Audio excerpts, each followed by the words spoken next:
Viewers, have you ever looked up at the night sky and wondered, is there more than this?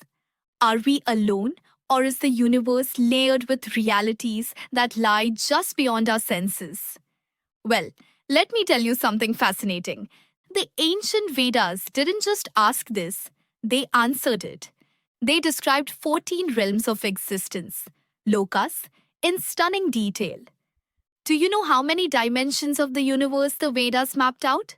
14, 7 higher and 7 lower, known as the Chetodash Loka. And each has a purpose, a guardian, and beings who dwell there. And the vision isn't vague poetry, it's cosmological geometry, outlined with spiritual science. Let's take a journey through these realms, upward and downward, as described in the Vedas and Puranas. Let's start from where we stand, the 7 higher lokas, Urdhva. So viewers, we begin with the very world we live in. The first of the 14, Bhulok, the earth.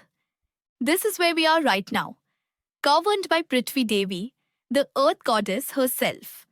All physical beings, humans, animals, trees, oceans, live and breathe here. Now just above us is Bhuvirlok, the second realm. This is the domain of Vayu, the wind god and home to celestial beings, siddhas, spirits, and other ethereal entities. It's like a shimmering astral veil hovering above Earth, about 100,000 yojan away.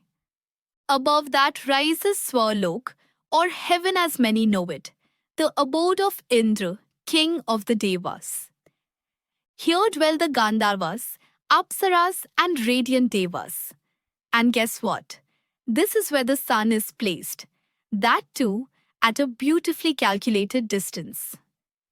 Have you heard the line from the Hanuman Chalisa? Jog Sahasra Yojan Par Bhanu. It literally says, the sun is at a distance of Yog Sahasra Yojana.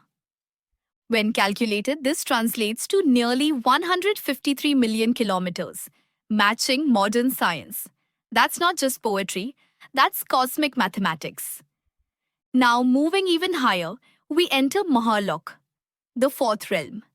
This is not a heaven of pleasure, but a sanctuary of wisdom, home to the ancient races like Brigu and Atri. It lies about 10 million yojan beyond Swaloka. And what's amazing, these sages reside here through cycles of creation and dissolution, surviving even the cosmic night. Above that, the fifth loka is Janlok, governed by the Prajapatis, the divine progenitors of life. The enlightened sons of Brahma reside here, absorbed in higher creation around 20 million yojan above Mahaloka. Then comes the sixth, Tapolok, the realm of intense meditation and fiery penance. Here reside immortal yogis and tapasvins in eternal stillness. It is ruled not by a single deity, but by the flame of austerity itself, tapas. And finally, Satyalok, the seventh and highest. Also known as Brahmalok, this is the abode of Lord Brahma, the Creator, a realm of ultimate knowledge and proximity to moksha.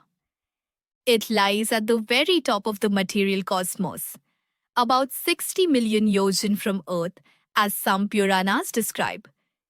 Here, time flows so slowly that a single day in Satyaloka equals billions of years on Earth. The Mahabharata speaks of it beautifully.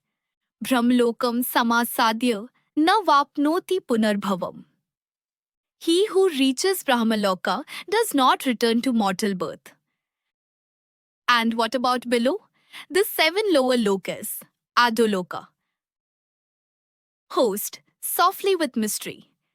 Now some of you might ask, if the higher realms shine above us, what lies below? Well, not just hells or dark places, but realms of mystery, energy, and strange beauty. The first is Atal, ruled by a powerful sorcerer named Bala, son of the Daitya king Bali. It's a world of illusion, magical pleasures, and shadow sciences. Below that is Vital, the realm where Lord Shiva manifests as Hatakeshwara, surrounded by spirits and fiery energies.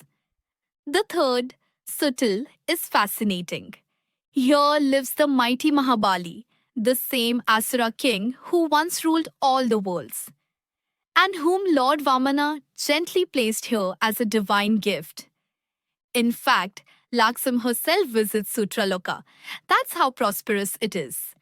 Then comes Telatil, domain of Maya Danava, the master architect of demons.